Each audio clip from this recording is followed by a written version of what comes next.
Good evening, and first at 5, a sign of the times in our post-pandemic world, because 1 month from today in both Oregon and Washington, masks will no longer be required in medical settings. Thanks for joining us. I'm David Molko. And I'm Laurel Porter. The mask rule has been in place for more than a year and a half, but state health leaders say the time has come to end it. Tim Gordon joins us now. But Tim, this doesn't necessarily mean masks will go away altogether at the doctor or dentist's office. No, Laurel, it doesn't, because individual providers still have the right to require them if they think that's best. And public health officials will still be recommending mask wearing, especially for the most at risk. In a coordinated effort, both Oregon and Washington announced Friday morning the same date of April 3rd for ending the mask requirement in healthcare settings. That's a lot of places, hospitals on down, and covers a lot of people, from healthcare workers and patients to anyone else going through the doors. For many, they're greeting this announcement with happiness, that this is a great positive step as we move on from COVID-19.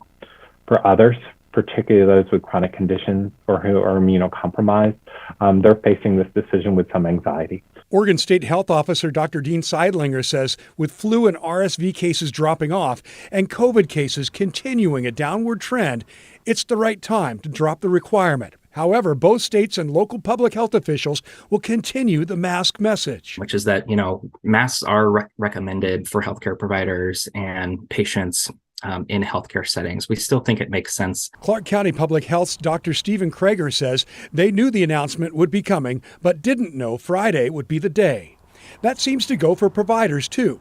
We checked in with all the big ones and got similar responses, basically saying we're aware of the announcement and we're considering next steps with safety in mind. I asked Dr. Seidlinger if he had any sense of what providers would do. I don't, because we haven't had those conversations. But I think, again, giving a month lead time will give individual providers the chance to have those conversations with their staff, with their leadership, with the patients and consumers that they serve, and make those decisions. It may be a place-by-place decision on whether to continue mask requirements and for who. Those sort of individual facility level decisions, you're going to have to ask those facilities, and we're not sure exactly where everywhere is going to land. Now they got a month to figure it out, so we expect to start hearing about the plans in the coming weeks. In the meantime, public health officials say masks are still a good idea in many settings, and being fully vaccinated for flu and COVID is the most critical protection. David? An important reminder there. Thank you, Tim. Speaking of health officials, Oregon's health authority is looking for a new director. The governor's office says interim director James Schroeder will step down later this month, saying he plans to spend more time with his family. Priorities for the next director include expanding access to mental health and addiction services. You might remember Governor Kotek appointed Schroeder in January after essentially forcing the previous director out. We've got a weekend traffic alert tonight for drivers who use the Morrison Bridge. The bridge is closing tonight starting at 10. It's going to remain shut to cars, bikes, and pedestrians until 5 o'clock on Monday morning. This is all part of the Morrison Bridge paint project. It's going to wrap up this fall. And speaking of traffic this weekend, ODOT is warning drivers to be ready for more potential snow. That is especially true in the mountains and high elevation areas. ODOT says their crews are out treating the roads right now in anticipation. They say they're also still cleaning up debris left from last week's storm, like fallen trees and branches. And Chief Meteorologist Matt Zaffino is here now with a closer look at that weekend snow potential. Matt, winter still hanging on strong, right? Oh, its grip is firm, Laurel. That's right. It's not going away anytime soon at all. Big question is, will Portland look like this tomorrow morning? This is Timberline Live, 6,000 feet on Mount Hood. No, it won't look exactly like that, but we do have snow in the forecast and the threat of sticking snow even for the valley floor. Up in the mountains, only 22. It's going to be a really good ski weekend yet again up on Mount Hood and throughout the Northwest. So we are under a winter weather advisory mainly for areas above 500 feet from 4 a.m. tomorrow morning until noon. But even below 500 feet, we've got the chance for some snow, and any little bit of elevation will mean snow. Look at the winter storm warning in the Coast Range. That'll be really snows. So if you plan on going to the beach, you will be driving through snow in the passes of the Coast Range. For Portland to Vancouver, below 500 feet, a dusting to as much as 2 inches briefly on Saturday morning. I'm leaning more towards just a dusting or a rain-snow mix. but the hills above 500 feet could easily see 1, 2, 3 inches of snow. Coast range, as I said, up to a foot of snow above 1,500 feet, and the Cascades will get hammered again. So we'll have more on this event, and then the other ones that follow Sunday morning, Monday, Tuesday, just keeps coming. Laurel, David?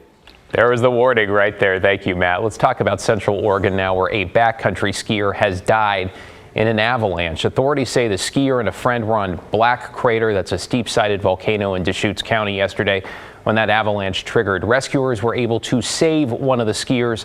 Recovery effort to bring back the other skier's body is now underway.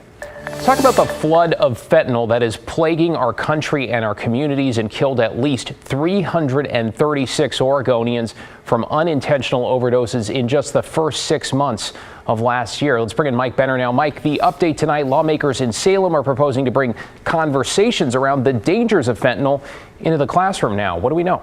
Well, David, 2 Oregon state senators just introduced Senate Bill 238. The first public hearing, in fact, is scheduled for early next week. Then it has to get out of both the Senate and the House and past the governor's desk before becoming law. So still a long ways to go. But clearly, there are lawmakers in Oregon who believe fentanyl education is a must. Remember, late last month, a Franklin High School student died of an overdose. 2 McDaniel High School students last year. So Senate Bill 238 comes at a critical time. The bill calls for age-appropriate fentanyl curriculum to be added to existing drug and alcohol classes in Oregon middle and high schools. The bill also aims to educate youth on the laws that provide immunity to people who report fentanyl use or seek help for themselves or others. We spoke to Jennifer Epstein today. She lost her 18-year-old son Cal to a fentanyl overdose about 2 years ago. She's a big proponent of this bill. I believe this will save lives. I believe that kids need to hear this message from every angle. They need to hear it from their parents. They need to hear it from their doctors, from schools, on social media. There is different kids will listen to different sources. Not every kid will listen to their parent. Not every kid will listen to their teacher. And so this is now a life or death situation. And so kids need to hear this any way we can get it to them. Yeah, isn't that the truth? One of the chief sponsors of Senate Bill 238 is State Senator Chris Gorsuch. He is a parent and former police officer. He released a statement today saying he knows the importance of equipping kids with tools to avoid fentanyl, and he hopes this curbs the rise in youth drug overdoses. Laurel? We all hope so. Thank you, Mike. Washington is making significant progress working through the state's rape kit backlog. The Attorney General's office and State Patrol have been trying to clear more than 10,000 of them. They now expect the backlog to be taken care of by the end of the year. That includes the case of a Spokane man accused of murdering a woman in California more than 40 years ago. Harold Carpenter was arrested after investigators found a DNA match from a recently tested rape kit in Washington.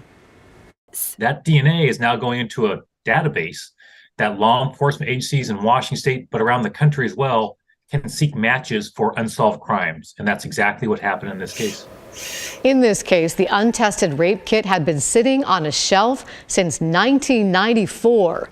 Washington changed its policies last year. Now any new kit that comes in must be tested within 45 days. In Vancouver this morning, a large fire broke out at a homeless camp. This was near the Costless Auto Parts on Northeast 53rd. Firefighters say there were a number of explosions which ignited several tents there. Crews say it was also difficult to put out as they worked for hours to keep it spreading to nearby buildings. One person at the camp was treated for minor burns.